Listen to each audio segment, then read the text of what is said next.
The blackest view. "Have you ever heard of the Meteor Man?" whispered the maintenance worker. His young trainee nodded, eyes widening. He had grown up in the city, where the Meteor Man was an infamous and unavoidable urban legend. The trainee had first heard the tale around a campfire when he was 10. Since then, he had heard many different versions of the story, at sleepovers, high school football games, and while smoking cigarettes outside the mall. The story goes that the man had thrown himself off a building, but when he arrived at the ground, it appeared like he had fallen from somewhere much higher than a building. People say it looked like he had fallen from somewhere in the outer atmosphere, as his body arrived to the street completely incinerated, even though he was never on fire. A knowing grin emerged above the maintenance worker's chin. He leaned back in his office chair, savoring the moment of anticipation before his treasured reveal. External. "Well, I met the man. Only days before he plummeted to the street, in fact." The maintenance worker pantomimed the scene with his right hand as he talked, index and middle finger acting as the Meteor Man, jumping off an invisible building to inevitably splat on the desk that separated the two men. "This is the building he fell from," he said, pausing afterwards for effect. "Oh, and he didn't jump off the top psycho, broke through his own window, dropping 30 stories from his own apartment." The storyteller took a large gulp of lukewarm coffee. He looked down at the remaining liquid, which reminded him of his favorite part of the story, the part that only him and a few other people were aware of. "No one ever mentions the blackness, neither." The trainee leaned in, captivated. "What do you mean, blackness?" Nathan really believed he had accumulated everything. Like a prison warden leering down from the ramparts, he watched the lay people, his metaphorical inmates, traverse the eroding city streets through the body-length window in his 30th story high-rise bedroom. Financial circumstance incarcerated them. He was wealthy, liberated, and free. Through his affluence, his ungodly excess, he had severed those ties that bind. His perception of superiority was intoxicating. No dark brandy, nor sexual enterprising, nor synthetically perfected opioid could match the feeling that came with that perception. To Nathan, they did not even come close. The strongest cocaine that money could buy barely even registered as pleasurable when compared to the inebriation of perceived supremacy. The white powder was a sickly red-sullen flicker of an old match, consumed and assimilated in an instant by the roaring draconic inferno that was his ascendance from the common man. Alone in his newly purchased multi-million-dollar penthouse, he felt comfortable and sated. The elevation from the dregs of society made him safe, he mused. Lay people were cannibals. Maybe not literally, but a desperate need forced them to tear each other limb from limb on a regular basis. The physical distance was a necessary security measure for a man of his financial stature. His life is perfect, the old man thought, although he still felt a little hollow. But to Nathan, that was just his killer instinct, his boundless ambition to climb one more rung up the societal ladder. If he didn't feel a little hollow, what would drive himself to accumulate more? He would get up every morning at 7 and start his routine by moving to view the city streets from his bedroom. The window he did this from was ostentatiously large, sleek, and stainless. It was the wall that separated Nathan from the outside atmosphere, running the length of the floor and all the way up to the ceiling. From his lonely perch, he would observe the people beneath him, daydreaming that they were ants, wriggling and squirming futilely beneath the shadow of his waiting foot. Sometime later, his morning vigil would be expectantly interrupted by a call, his driver letting Nathan know that he had arrived in the garage 30 floors below him. He would take one last long look, basking in his rapturous elevation, before leaving for the day. As he approached sea level in the elevator, Nathan routinely experienced a sort of withdrawal. He would yearn to return to his spire mere moments after leaving it. The old man hated the space between his apartment and the car because of what it revealed to him. He felt powerful and vital when he was in his penthouse, impossibly high above the city and its people.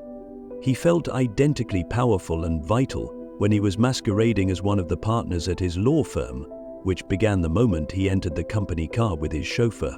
In the brief space between those places, however, he could feel the actual hideous truth, and it made him helpless and brittle.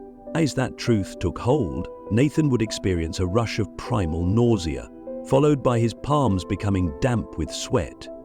It was a byproduct of the reality that he did his absolute damnedest to ignore, the reality that he was nothing and he had nothing. Thankfully, navigating that existential space was less than 1% of his day.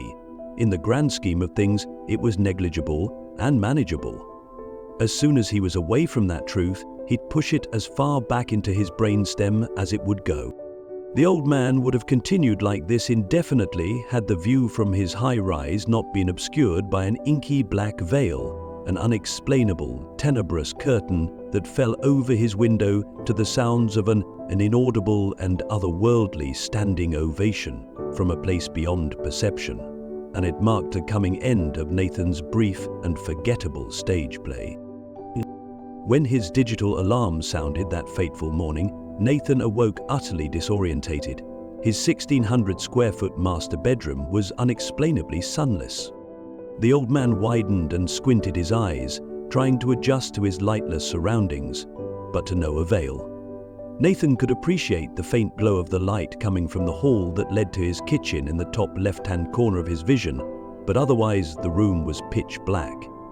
He sat upright in bed, motionless, struggling to compute the change. The obvious reasons he never had his bedroom window shades drawn, not wanting to block his view of the surfs below. He had contemplated removing the shades entirely, but was ultimately too lazy to do it himself. Nathan began troubleshooting the possibilities. What if a storm had rolled in? It felt unlikely, even if the cityscape was enveloped by some exceedingly dense overcast. The millions of small urban lights would have provided some illumination, like a glimmering swarm of fireflies breaking through a moonless night. He considered the possibility that the city's power grid had gone haywire, and it was still the middle of the night, despite what his alarm clock read. But the entire city without power, that felt impossible. Moreover, if everyone was without electricity, what light could he faintly appreciate coming from his kitchen? The only explanation he had left was that he was in a vivid, if not exceptionally odd, dream. So Nathan sat and impatiently waited for this dream to abate. An excruciating 45 seconds passed, without such luck. Unsure of what else to do, he blindly fumbled to locate his cell phone, plugged in across the room, swearing and cursing at the Almighty and the universe for these new and unfair, phantasmagoric circumstances. Now the cell was dead. How could he even think of speaking to Wallace? How could he explain this mistruth to Frankie?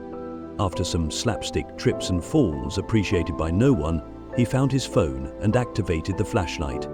Carefully, he used the makeshift lantern to guide himself out into his kitchen. With compounding befuddlement, Nathan found his kitchen bathed in the rising sun's light, the same as every other day. Standing at the end of the hallway that connected the two rooms, his disorientated state glued him to the wood tiling. He swiveled his head toward the void that used to be his bedroom, then back to the normal-appearing kitchen, back to the void, and so on a dozen times. This repetitive, cartoonish appraisal failed to illuminate Nathan and was another comedic beat that unfortunately went unappreciated. He decided the next best course of action was to involve the complex's concierge in the troubleshooting. At the very least, they would serve as a punching bag to direct his confused rage toward. That day's concierge was thoroughly desensitized to the inane tantrums of the obscenely wealthy. But this complaint surpassed petty disapproval. It was downright absurd. Finally, there was someone to appreciate the comedy of the situation. "Your window is malfunctioning, sir." The maintenance worker made his way up to the 30th floor high-rise. He had dropped what he was doing to attend to Nathan's outlandish complaint, but was still met with righteous indignation when he opened the door, because of the perceived delay in arrival. No response would have been quick enough for Nathan, however. Even if the worker had teleported to his front door, the old man would still have been frustrated that the worker didn't have the courtesy to teleport inside his condominium, saving this apparently important man valuable time by eliminating the need to answer the door. Nathan led the worker to his bedroom and outstretched his arm, placing his hand palm up in the darkness's direction. It was a gesture meant to imply that darkness was somehow the worker's fault, while simultaneously asking what he intended to do to fix it. The worker looked at the bedroom, then back at Mr. Souther quizzically. Nathan petulantly doubled down on his previous gesticulation, reperforming it with more gusto and vigor, rather than wasting his words on a blue Solomon. The worker then scanned the area for signs of alcoholism, drug abuse, or mental illness. When he did not find any liquor bottles, hypodermic needles, or empty pill bottles, implying that the old man had missed a refill of something important, he decided his only course of action was to inspect the malfunctioning window. This led him directly to the room tribal members hidden away. He made his way into the bedroom and towards the problem. Merclere, well, seeing that he had the young trainee spellbound, the maintenance worker's grin found enough real estate to somehow grow even larger. He downed the rest of his coffee, winked, and then resumed. Yeah, the crotchety old coot couldn't see the inside of his bedroom. Could see everything else just fine though, but I could tell he was freaking out. I mean, I understand why. It made no earthly sense. If there was something physically wrong with him, all of his vision should have been affected, but it was just his bedroom. He said it was pitch black, like the whole damn thing was enveloped by some kind of fog that only he could see. The young trainee was stunned, awestruck even. It was like meeting a celebrity's cousin, someone close enough to have inside information, but still far enough removed to not know the whole story, keeping the mystique intact. Rachel said, I only saw him one time after that, or rather I heard him, howling like a banshee the night before he became the Meteor Man. To Nathan, it looked like the worker was swallowed whole by the miasma of his bedroom. Once again, he was dumbstruck. Nathan grabbed his phone, pointed the flashlight into the darkness of the bedroom, and cautiously entered behind the man. The old man watched as the worker navigated the room without question or concern. He stepped over loose items of clothing on the floor and avoided stubbing his toe on the oversized bed frame that held Nathan's king-size bed. Nathan stood at the edge of the darkness, watching him perform these feats without the help of any auxiliary illumination. The phone flashlight he held could not penetrate entirely through the ink that filled the volume of his bedroom from where he was standing, making the worker intermittently disappear and reappear from the blackness. It was like he was spelunking deep within the earth, only to find the worker was some subterranean humanoid who had only ever known darkness, granting him the ability to attend to his duties with no need for light. Eventually, unsure of how to proceed, the worker returned to the bedroom entrance, where Nathan stood petrified by confusion. The sight of the old man, confounded and afraid of seemingly nothing, holding a phone light forward into a room that was already damn bright from the morning sun, did manage to spark some pity in him. Do you need me to call you an ambulance, buddy? Of course, this only re-invoked the old man's rage. While in the middle of an unfocused tirade, his phone vibrated, causing Nathan to throw it to the ground and jump back as if it had spontaneously metamorphosed into a tarantula. His driver was calling. He had arrived in the garage. Nathan promptly kicked the worker out of his home, trying to let wrath mask his embarrassment over the situation. He threw on a suit and tie, finding the clothes using a large flashlight he procured from a cupboard. As he was walking out the door, he had an idea. Nathan returned to his apartment, stuffing a pair of binoculars into his briefcase before leaving for the day. Instead of going to the garage, he went to the city sidewalk that faced his penthouse. Through his binoculars, he slowly counted floors to his apartment complex until he hit 30. From the outside, he could see into his apartment, recognizing his wardrobe and other furniture visible through the windows. Nathan gasped, letting the binoculars tumble to the ground. Why could he not appreciate the darkness from the outside? Dazed by the morning's events, he sleepwalked into the company car, hoping this all represented a transient stroke or unexplainable optical illusion. When he arrived home that evening to find deathly blackness still oozing from his bedroom, he had to face the reality that this phenomenon was neither a stroke nor an illusion. For the first few days, Nathan Southering mitigated the unbridled existential terror by filling the catacomb that used to be his bedroom with various electrical light sources. Each light source in isolation was much too weak to cut through the haze. Nathan required an absolute military cavalcade of fluorescence to stand a chance of fully seeing his bedroom. With his lights set up and on, he tried to sleep, but it was a futile effort. After about an hour, like clockwork, the light bulbs in his bedroom would explode no matter the source that housed them. Unable to relax without every corner of his bedroom illuminated and constantly awakened by the tiny implosions, he laid his head on the sofa farthest from his bedroom. The entrance of the bedroom was thankfully still visible for monitoring from the sofa. This change in tactics afforded him a few minutes of shut-eye, but only a few. He had run out of spare light bulbs by the time he had migrated to the sofa. In Nathan's distress, he was forced to give up on pushing back the oppressive darkness. He constantly opened his eyes to ensure the ink was not spreading, vigilant as well for signs of movement that could represent a malicious entity emerging from somewhere in that tomb. The ink did not spread, and no phantoms were ever born from the darkness. Despite this good fortune, night after night, Nathan got less and less sleep. Although nothing appeared out of the darkness, something eventually manifested from inside of it, and it turned his blood to ice. Abruptly and unceremoniously, a noise began to emanate from his bedroom. Short bursts of rhythmic tapping, the unmistakable sound of knuckles rapping on glass, the horrifically familiar reverberations of human knocking. At first, hours passed between instances of the knocking. Nathan tried to convince himself it was just sleep deprivation playing tricks on his aching psyche. But what was at first an hour's reprieve from the uncanny disturbance then became only minutes. And what was initially the sound of one hand knocking on glass eventually became 2, then 5, and then the noise was so chaotic that Nathan was unable to discern how many knocks were overlapping with each other. At wit's end, Nathan arrived at a sort of tormented frenzy that almost could be mistaken for courage. He jumped up from the sofa and descended into his bedroom, turning on the kitchen light en route and wielding only his phone for protection. When he entered, he could tell that the knocking was coming from directly outside his bedroom window. As he approached the window, however, the knocking slowed, stopping completely when he was a few feet from it.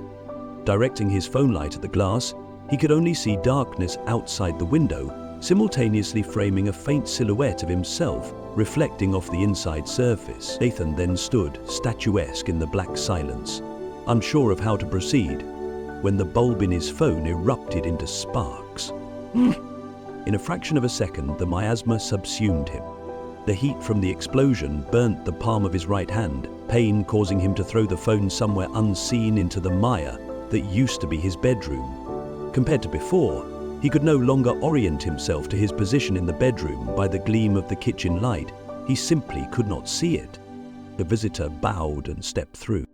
Nathan desperately tried to find the way out, but without light, the size of his bedroom had become seemingly infinite. He started by walking carefully in the direction opposite to where he thought the window was, but after a few steps, a sharp pain, like a cat bite, inflamed his right ankle, bringing him to his knees with a yelp. Now, crawling, he kept moving away from the window. He did not pivot to the right or left, yet he never encountered a wall or the hallway, no matter how far he went. Nathan believed he had been pulling himself forward for hours. The carpet began to feel wet and sticky, with an odorless substance. As he kept moving, the carpet then seemed to transition into grass and soil. When a flare of madness overtook Nathan, he attempted to pull what he thought was grass out of the ground. Instead of the grass-like substance yielding from the soil, each piece stayed firmly tethered in place, while creating multiple lacerations into the flesh of Nathan's left palm as he dragged it upwards. The sensation was as if he had forcefully run the inside of his hand along multiple razor blades. Nathan reflexively brought his hand to his mouth, tasting metallic blood as it leaked from him. "Let me describe the feeling that I feel here," Nathan greeted her. Defeated, he curled into a ball and fell on his side, resigned to eventually starving in that position rather than facing more of the abyss. As his head touched the floor, a familiar vibration and a dim light against his cheek startled him. He picked up his lost phone, finding it difficult to answer an incoming call because of the blood that had oozed onto the screen. Looking at his phone, tinted crimson through his murky blood, he could discern that he had missed a call from his driver and that it was 8 in the morning. In abject horror, Nathan recalled looking at his phone before he foolishly entered the darkness, and it had read 6:45 a.m. He had been in his bedroom for only a little over an hour. Utilizing the dim light of the phone screen, Nathan attempted to determine where he was and how close he had been to making it out into the hallway. Instead, the light revealed his reflection in the window, staring back at him, indicating he had not moved anywhere at all. When he found his way out of the bedroom turned schizophrenic nightmare, he fell to the floor of the hallway and sobbed. After he had no more tears to give, Nathan numbly examined himself, looking to evaluate his injuries. There was a tiny burn on his right hand from where his phone's exploding bulb had scorched it, but he did not see the gashes on his left palm. He did not see the blood on his phone. He felt his right ankle for evidence of the perceived cat bite, but he found only smooth, intact skin. His eyes scanned for the next explosion. In a raving panic, he determined he was most likely insane from a brain tumor and needed a physician. The next step in that plan would be to go to the garage and find his driver, who would then deliver him to the hospital. Nathan spilled out his front door, enjoying the welcome relief of his escape, though this was cut short by the resumed sound of knocking on glass. He turned his body in the doorway to face the obsidian depths of his bedroom and its incessant knocking, and then he screamed into it out of fear, exhaustion, and anger. When he stopped, things were briefly silent, and Nathan felt a shred of pride rise in his chest as he earnestly believed that he had managed to strike back and injure a fathomless void. Nathan called his disciples closer. After a moment, another scream broke the quiet, exactly identical to Nathan's, but it was not coming from him, it was coming from his bedroom, twice as loud as before. He hoped he would have enough to learn. He turned to sprint towards the elevator, but the knocking resumed with a heightened ferocity. The old man assumed that creating distance from the window from the sound would dampen the hellish drumming in accordance with natural law. As he created space from the window, however, the knocking only grew more deafening in his ears.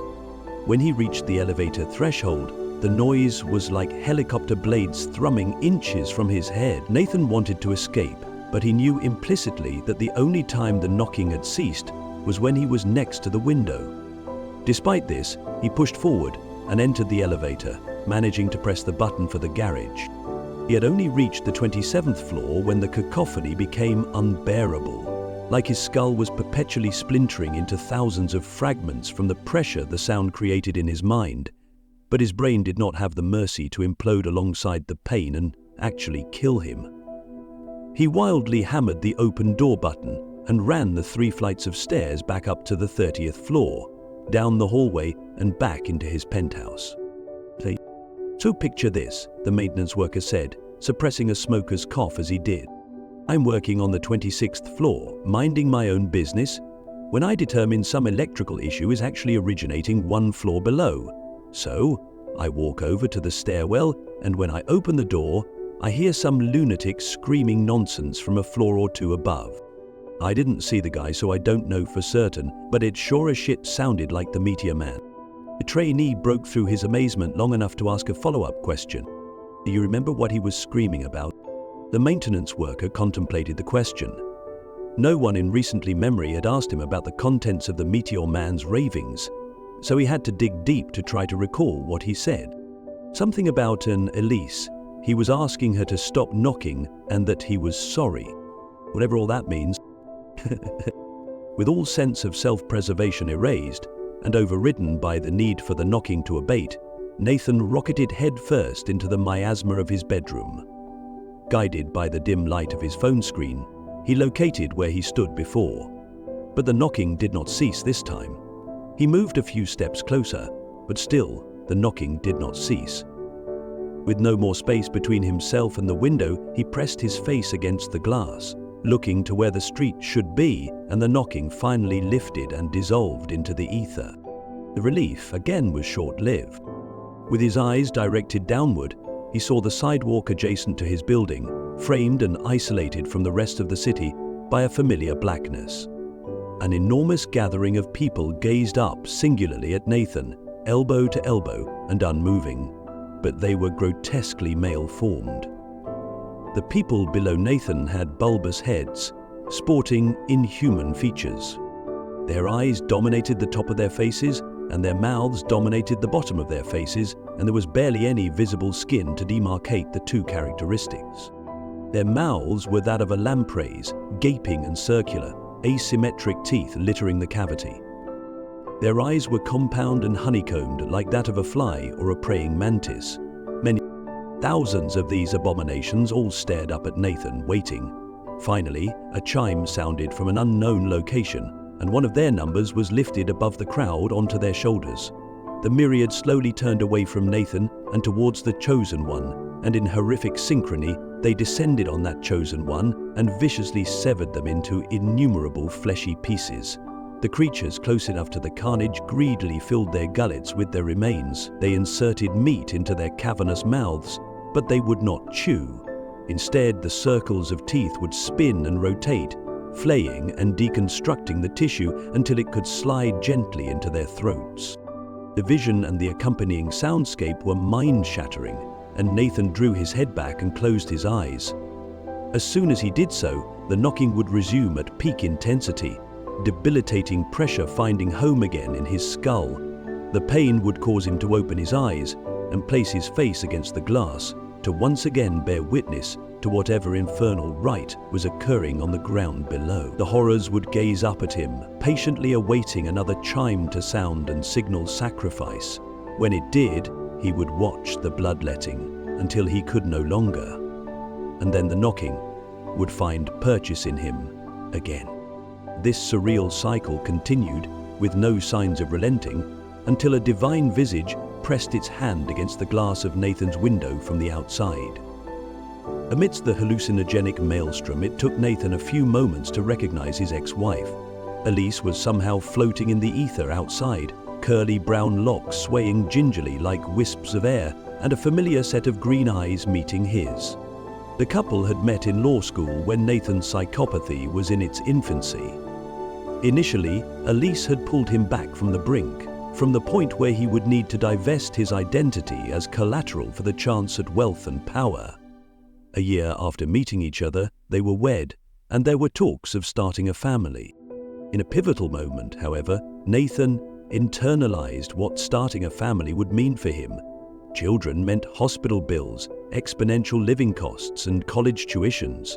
It wouldn't bankrupt him, not by a long shot, but it would lead to his devolution into one of the people on the sidewalk. As a common man, he would be constantly looked down upon from a high-rise by some other devil. Nathan realized he could not and would not tolerate that judgment. Now, out of the blue, and with Elise 2 months pregnant, Nathan filed for divorce. Having divested his soul, no amount of pleading, reasoning, or suffering would ever return him to humanity. To his dying day, he had no idea what had become of his wife or his child. Although the old man would never know the truth, it was this: Elise had lived a long and difficult life. She raised a beautiful, hard-working daughter, but it had not been easy, and she had grown to resent her ex-husband with a white-hot, feverish intensity. Days before he became the Meteor Man, and minutes before the black mist arrived in Nathan's room, Elise passed away after a long fight with stomach cancer.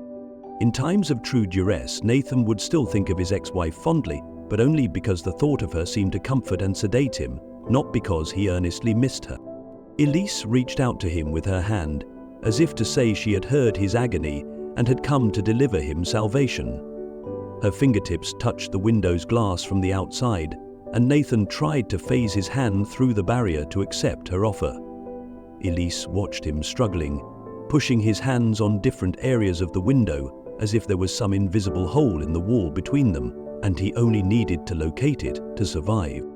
Eventually, Elise showed mercy. She slid her right hand through the window effortlessly and placed it lovingly on Nathan's cheek.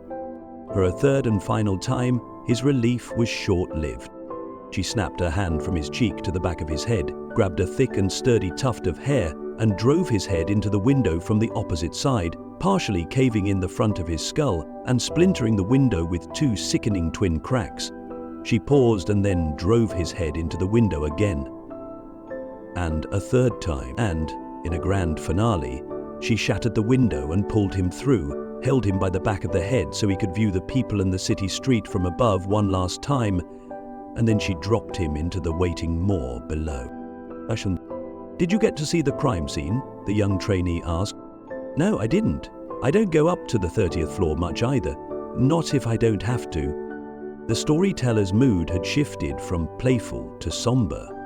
He looked away from the trainee as he wrapped up his part in the tale. "I don't know who Elise is, but sometimes I see the frame of a woman, featureless, black mist roaming the halls on the 30th floor. Whatever the meteor man had in life, it's hers now in death." With that, he concluded the story, at least as he understood it. 1 minute 2. After Nathan had landed on the sidewalk, he was reduced to pulp and bone for all the passers-by to see. A final humiliation, to have it revealed in an outrageous spectacle that he was no god, that he was flesh just like everyone else. When the police entered his 30th story high-rise, they found no darkness within. All they saw was a broken window, a hammer in his bedroom that had been used to shatter the glass, and the spot where Nathan Southering threw himself onto the asphalt below. The one nagging feature the police could not explain, however, was the state of the body on its arrival to Earth. The old man's flesh had been seared and charcoaled, almost beyond recognition, yet there was no sign of a fire in his apartment, nor on the city street that he fell onto. This phenomenon was never scientifically explained, and the old man had no one willing to posthumously investigate the mystery for him. The dreadful truth is, life is too short. After his curtain call, Nathan did manage to retain a minor thread of infamy, not as a demigod of wealth and power, but instead as the legend of the Meteor Man, a nameless individual who seemingly plummeted to Earth from an impossible height in the outer atmosphere, incinerating any and all trace of who he once was. And that legend still lives on,